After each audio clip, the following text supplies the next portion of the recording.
Tisan. Karena aku sih nanti sekabanya wae sih karena pakai. Dia mudah deh.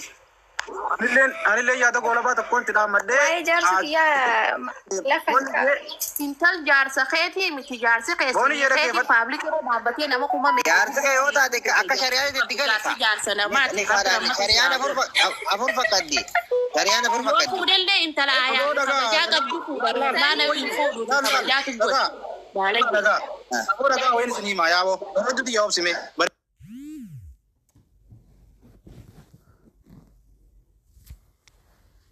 Seetaan. Lente tabiraata waraabamtee lafa jirtullee yoo ganaa deebitee ol ba.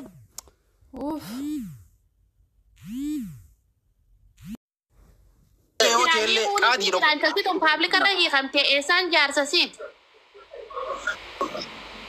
Akkasii booniyye si kabajaa. Booniyye kalee maa jettee waan idaan kennaa geelee teessaniin.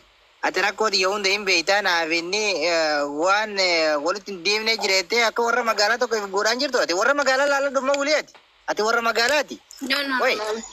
Nama miidiyaati. jechuudha akka shari'aatti illee dubbachaa deemaa ka. Isin akkamuma Oromoo qofan ta'in akka shari'aatti illee dubbachaa deemaa.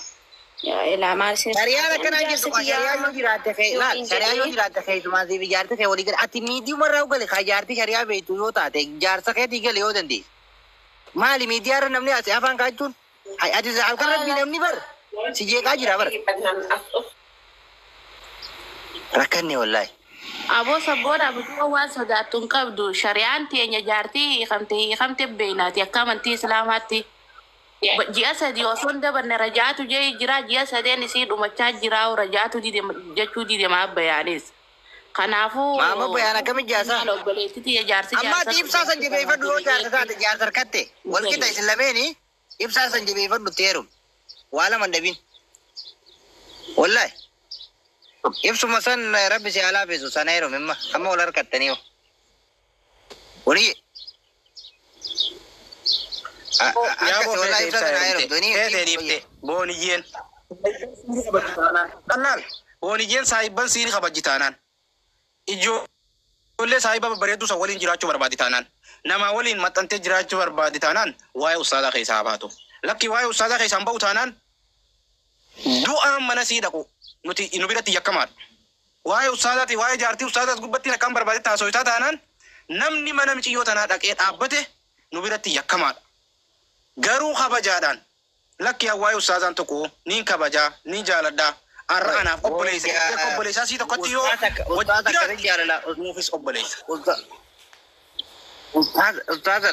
ustaaza akkasi jaalala kannu jaalala fayyadamu wallaaltee kun ijoollee xiqqoo ibsaa abbaa jaalalaa faa bira deddeemti akkam goonaree we dirqiidhaan waa barsiifna gooniyye Sabona daqiiqaa takka. Badoo daqiiqaa. Kabira ergaan nama 900 takkaa'u nama 1000 takka kanarratti wanni anja'u. Booniyya kaleerra angeedaa tanga ammaatti itti himaa irra gorsaas yoo ta'e khalaas yoo ta'e itti haasaa irra. Waa sheekaa by the way sheekaa gaafa eegannu booniyya wannatti nu hubachuu qabdu. Maamma bayaani. Amma ati waa'ee maamma bayaan haasaa jirtu osoo hin taane waa'ee dhiiraa haasaa jirta, waa'ee namaa haasaa jirta, waa'ee harargee haasaa jirta, waa'ee Oromoo haasaa jirta. Godhaa ati sheeticha kana gootiyan akka Oromootti akka harargeetti akka dhiiraatti akka namaatti itti qaanfachaa turre. Ila dubbiin ati ma dubbachaa jirtu haasofni ati ma haasaa jirtu haasawa jara kana afaraniiti. Maamma bayaan bultii amma jaaree kana kan diineef qaamota afaran kanaa dhaabbatee eegaasi. Lolli atis taate duuka bu'aan kan kee hundi dubbatuu fi lolli asii booda isin banuu deemtan lola qaama afaran kanarra banuu deemtan akka jedhu hubadha. Yeen ganda dhiira harargee chaabaan gaafa inni akkasii dogoggoree waa meeqa san hunda kagoo sii mataa keetti. Dhiifama sii goonee irra sii hunde. Negatiiva kee tokko gabbaaneen dubban. Marsaa lammaffaaf nin jeeqa gaafa tigatu garuu na jeeqa malee sabboona jeeqa malee jaaribsa jeeqa malee jaartiitii jaabbaa malee jaartiin maamma bayaan hin baatu naamani abadan. Kun waada. Uummanni keenya obboleeyyan keenya Oromoo Shawaa Booriyyee Shawaa kanaati beekamtuudha. Ila beekaanis ta'e wallaalaan gaafa waa balleessa gaafa waa tolchee namni maqaa ganda isaa kaasuun hafan qabu. Baajawee gaafa kana jiru booniyyan Shawaa keessaa tumsa guddaa takka namni si dhaabbatu akka jiru ni qabdi jechuudha yaa beeka. Dabbala asumaan kenna. No. Obboleeyyan keenya Shawaa booniyyee yoo dandeessan gorsaa No, Yoo dandeessa obboleewwan akka kiyya. gandaattis akka gosaattis akka lammiittis Gabbal. waa'ee qe'ee keenyaa keessaa waa'ee nama keenyaa keessaa akka nu baatu kabajaan gaafan. Booniyye qoy si hojii carraa Nama qabu iyyuu danda'e jira dhageessu dhabsa yaan akkamiin barbaada. nama wajjin dubbatta. Obboleeyyan keenya ka shawaa Oromoo shawaa ka kiristaanaa ka Islaamaa intala tana yoo dandeessan bultii nama keenyaatii fi diigamuu qe'ee keenyaa keessaa akka nu baatu godha. Dabbal. Yoo ta'uu baatte immoo maqaa booniyyiitiin qenteessan negatiivili akkasiin kaatee yaamtu naa mana. Abboo Lolli ati asii booda aasaa. booniyyaa wajjin lola mudeemu lola harargeeti malee lola namummaati ka dhiirummaati ka oromummaati malee lola maamma bayaan akka hin taane hubachuu sin dhiiraate dubbiin akkaatiin matee isaa sirraa qisir gootoonaa miti habibti. Lafarra garra qilleensa irratti suura garra. Maal taate dabbal Waliigallee nama amma? dhaggeeffadhu. Dhiiraa mi ati akka dhiiraatitti nama dhaggeeffadhu, okay? Akka dhiiraatti miti akka daabboo ta'etti si dhageeffadhaa barbaaddi. Akkas taanaan Waliigallee? walii galla akkasitti yaa. Ilaa maal si fakkaate? Warra shawaan jedhi. Tokkoffaadha bakka kanarratti shawaan takka gaafa isin nama meeqanna dultan shawaan takka gadi Amma ati asii booda maqaa ganda keetiin balleessin booniyye. Zim jedhi Maqaa shawaatis kabajan dorgin. baay'ee si dhaggeeffadha beekoo dhaggeeffadha. Shawaan sababa keetitti arrabsamuuf ta'a naamani. Oh my God. Mucaa kana Naaman. callisiisaa kaa. Maal ta'e Callisi kaa. Booniyye naamani shawaan sababa keetitti cabuuf ta'a naamani. Yoo ati dubbii kana dhiisuu baadde. Shawaan yoo maka fakkeetti kana wajjin dubbatu. Dabbaan shawaan nama akka kan keetti kana wajjin dubbachuudhaaf yeroo hin Gaafa qabu. maamma bayaan tokko goruba dhiira harargee gadi nu yaamaa turanii Muniir. Ramannat ka'anii maal rakkadhe shawaan dhiiraa dargee waan jedhanii si yaamaniif Ati rakkannee miti nuun rakkatee ookee ayyee. Sin mul'ifne yaa gara. shawaan takkallee ka gadi ba'anii waa'ee kiyyarraa dubbataniidha. Tokkoffaa kan lammaffaa immoo waa'ee ustaazaa fi waa'ee jaartii ustaazaa irraa dubbatanii jettanii jirtan. Waa'ee jaartiin ustaazaa nan ilaallatu. Garuu waa'een ustaazaa garuu dubbachuu mirga qaba abbaa mana kiyya waan ta'eef jechuudha. Siif galtee akkasii kanaaf jennaaniin. Abbaa mana kee kan nuti hin beekne koy. Namitti abbaa goymee utaa jiran. Dhageessa booda. Micoon bas jaartii isaarraan dubbatiin garuu abbaa mana keetiitii miti fireendii kee qaadii wajjin ammaan booda haasa'uu ni dandeessa. Mirga qabda. Adiin abbaa eenyu tokko namichi abbaa mana keetii ta'e. Adiin kun dha. Ustaazii jaarsa kiyya waan ta'eef obsa sabrii si barbaachisaa. Agaa afurillee ni eeyyamama waan Ati ma oguu kadeemu oguu ati bar dhaggeeffadhu booniyye. Namni qaadiin jazbaan fuullisaa qabrii cabsee fakkaatu san janaajinee akkas godhu hoka ibsaaf baa jaalala xiqqaan kun sagalee sii waraabee galaggisu ati kamiin jaartii namaa taata jaartii ustaasaatii miti jaartii ijoollee biyya arabaa Aboo ustaazini yaartii kubaan ittalta si jambarin fuudhuu booniyye dhugaa sitti himna eegaa dididde gurra keetii irratti. Dhageeffadhu booniyye. nama jabaa ta'e Amma zaamaadis. akkanuma afaanumaan Gosaadis yaada keessa Amadii isaati haama walii galtanii bakka habuutu wanta Aboodinsi Muniiratu Salami Muniiratu Salami qoosaarra hin jirru. Muniiratu Salami. maqaa Abegata kan beeku asii booda. Maqaa isheetitti haa qabdu booniyye isiin nama bakka. Waa maal godhata isaa? Hayi nama Mabuya fuutatti hintee sanboodaan wanta Bu'ii jettaan bakka mutti haadha siyaasaltu kalee kadhachaa olleeta kadhachaa bulle guruppii gooneeti maal haadha bakka siyaasalaa adeemaa akka feeta wal godhaa haa du'aan maal saliminaan jetta Mee haa gabbaatii asii booda maama biyyaa maqaa kaasee dubbattu booniyye isiin nama. Okay. Mee haa waan takka dubbattu. Gaafsa wal agarra. Baala geetan. akka feeta wal godhaa deema akka feeta wal godhaa wal salaa deema. itti ati muniir waa'ee kanaa adii sifirraa hin dandeessu. Nagorsaa turte natti himaa turte Muniir yeroo takka. Muniir ansii nu badda Muniir. Muniir sirriitti suu badda. Siin beeka waan jechuu barbaadu. Akkamtuun qabne ni beeka tola akka dubbachuu barbaadu ni beeka. Muniir intaloon tun zaamaa godhaa jirti. Akka deengadda sheekootirra tol baatee muutu gettee nuttis waa bacabachuu barbaaddi. Nuti qeerroodha shabaaba galtee si xiqqaa dadee waa godhu. Dhageesse Muniir kee yaadni kee naagala naafate ka walitti hin buune adara. Naagala yaadni kan kee ammoo intaloon tuni rabsha jirti malee ammallee nu gubbaa teessee hagan ta'uu hin barbaaddi. Si galee likkii galchineetii si fi waan si fakkaataatis waliin asirraa qeenteenya kan diigamne qeenteenya kan baane goona malee intala sanaa wajjin asirra deemnee mana keenya oomifachuudhaaf dubbii guddifachuudhaaf baay'ee ol gaafachuudhaaf minaamina waliin godhu daqiiqaa lama walii gallee dinnu addaan ba'uudha. Maaltu fide haasaa guddaa? Ani bar wani dhageeffadhu mee sabboonaa takkaan dubbadha. Dubbii ustaadaa kanaa fi dubbii boonii haa xumuramu jeetiin itti rakkadhee dabbaal jee jaalibsaa jee kuullee jee hunda waan sabboonaan tahin hunda gurbii ijaarree maaliif gadi buusne maaliif ajandaa akka hin taaneef achumatti akka xumuramuuf. Egaa kana arraba kafiddan.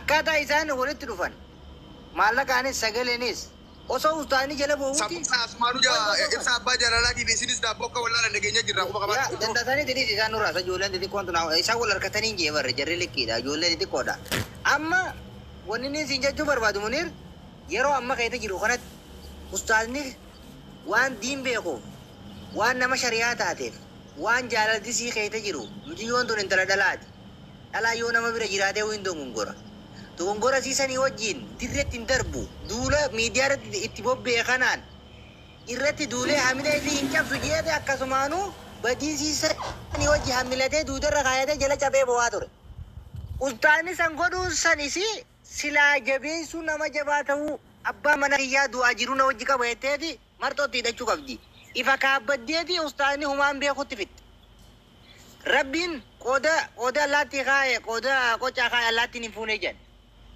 ustaasni mitiyyoo xiqqishoo bareedduu san rabbii fidee fi ustaasa bultii jaarratee rabbiin kunoo bultii jaare waan isitti wa'adiniif rabbii mitiyyoo xiqqishoo bareedduu san milkeesse dhaggeeffadhu intala abbaan qabeenyaa tun harkatin harkati wallahi intala abbaan qabeenyaa miilaa fardaan maallaqaan barbaade daasbooraan kun kumaatamaan barbaadaa oolu rabbii ganda keessaa milkeesse mitiyyoo afaansii ilkeensii daraartu tulluu fakkaata si galtee alhamdulillahi kana jechuun qooda maama bayaan rabbi biratti qabu dhugaan isii jaalachuurraa amma gaa dubbiin eega gurbaan kana hunda tasfaa mure nama jibbannuma jibbanii jibbite maaltu bakka iyyutti si haaseessuu jira kana laal nuti kajachaa jiru waa'ee ustaasaa dhaabuu qabdi niga okay as labbadhu ani wanni barama ani maalin jeeni beeta mee micootuni achi dogongorsiisaa jirani namayyuu miidiyaatti fayyadamaa jirani hoottaa mee keessan gorsa kun yaalii takku fadhanu beeta asirratti namni walii galuu dhaba pablikiis ni gootanii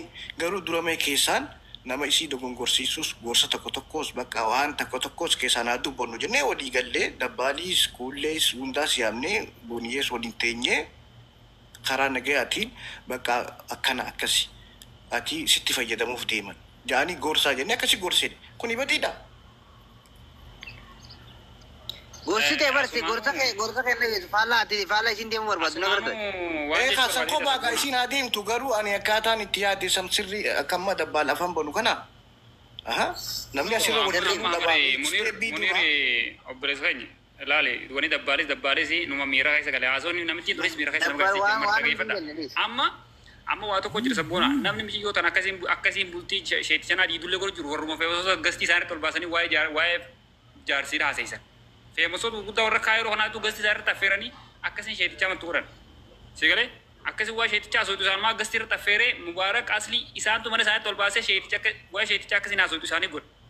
mee feemasni takka hudduu isa lamaati gabbee boonii jee wajjin waa'ee maama bayanaa dubbatu feemasa nuti eegaa barsi kanaal amma rakkoonuu bar nama islaamummaa keessa dhalate dhaggeeffadhaan sinima nama islaamummaa keessa dhalate ka islaamummaa beeku taa'ee waa'ee ustaada itti qoosu isarraas dubbachuu qabna isii gorsine laabsisnee jira miira keessaa baanii jechuudha karaa nagayaatiin ni gaachi kana achi garuu ani amma dhimma kana irraa hubeetiin jira nagayattiin Munir hin bahin dhaggeeffadhu Munir yeroo takka daqiiqa takka sojjin haasaa Munir galatoomi ayyee eega buutee fuubii baga buutee sabboona roobsan Oromoon namni biyya as jirtan baga baate dhimma keetii bahi booyoo feete nuti dhaggeeffadhu sodaa booniyyeettis hin qabnu nuti amma hamtus dubbachaa hin jirru diffeensi irra jirra amma maqaa keenyaaf ittisaa jirra amma maqaa dhiiraa maqaa harargee maqaa namummaa maqaa oromummaa ittisaa jirra amma Enggak gowwaa gootee faaraa gootee ajaa'aa gootee sababa isii tanatti gurbaan kun maraatee shee'aamiin biroo irraa fagaatee raayyaa abbaa mancaa irraa fagaatee hanga majlisni Itoophiyaatii fi majlisni Oromiyaa beekutti gowwaa Itoophiyaa keessaatti maama biyaan eenyu akkas godhe isiidha maama biyaan san dura gurbaa amantaa qabu gurbaa oromummaa qabu gurbaa nagayaa kana naa fi atuun beekna ture biyya lafaa irratti barsiisaa amantaa ture hanga amantaan keenya xiqqaatu ture deengatti hanga maqaan keenya xiqqaatu ture deengatti sababa intala tanaatti jaartii sheekaa taatee niqaa rasuulaa qabaattee hudduu sii taaptaa beekgooti ni obsine kana makasi heli kimse amma singa muslim gar tabe amma garu bashar yoro takadifam amma garu kay chajiru ittiqaamfachuun amantaa takka halee kan deebine fiqqaanfachuun akka harargeetti takka halee kan deebine fiqqaanfachuun namummaa ta dhiirummaa takka halee sun sababa gurbaa kanaa takka nuti hin deebine rabbiif galanni haa ga'u eega bultii nurraa kannee fi gurbaa kana nurraa afaan isaa walii qabee nurraa mana galche Itti bubuutanii dubbatanii gurbaa kana akka inni boombii isaa gabbee dhoosuun godhina. Boombiin isaatu yoo gabbaatee dhoote immoo maqaa meeqa nu balleessiti. Marsaa lammaffaadhaaf akka hin cabne jechaa jirraamu. Amma isinii gala moo isinii gala Oromooti? Isinii gala na fakkaata. Yoo Islaama taate, yoo dhugumatti Oromoo taate, yoo dhugumatti nama taate, wanni hin jiru sii gala. Yoo maqaa san dhugumaan qabattee maqaa baadachuu qofaa miti waa'ee maqaan ta'e bartee maqaa saniif gammaddee takkaa ugaddite sii gala. Kanaaf ergaa booniyyee kalee dabarsaa turre, edda dabarsaa turre, guruppiidhaanis paablika irrattis. Amma karaa gabaabaa nuti jechaa jirru, paarlaamaa irra hin jirru, marii irra hin jirru, wannummaa wal kadhaa fidee hin jiru dubbiin dhiiraa takkuma. Dhiisi bakka hin dhiiftu itti fufa. Nutis waan hin deenyu itti fufna jaartii maamma bayaaniin manaa bahamoo. Booniyyee asirra caba lamadan kaane caba hajau waliin agarra bakka asii booda hojii dabar.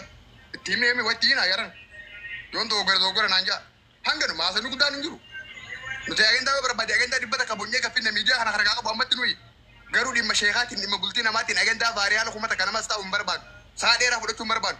Dhugaa tokko fi tokkorra waliigallee addaan galuudha. Sabboon hin doogore. Laalaan ta'uun gorree. Barre intu hin embaiti. Isinis dhageessi ni kabajaa inni ni bar. Kabajaan barcuma kabajaa irratti kattala dubartii ka haati nu dhalteetti himnee fi kana jennaan gaa. Warra isii xiqqeessu wajjin keessi irraa lallabde taanaan ifis xiqqeenya barbaaddi. Wada fit jennaan.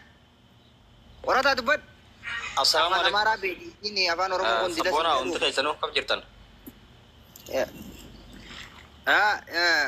Jirra beebi.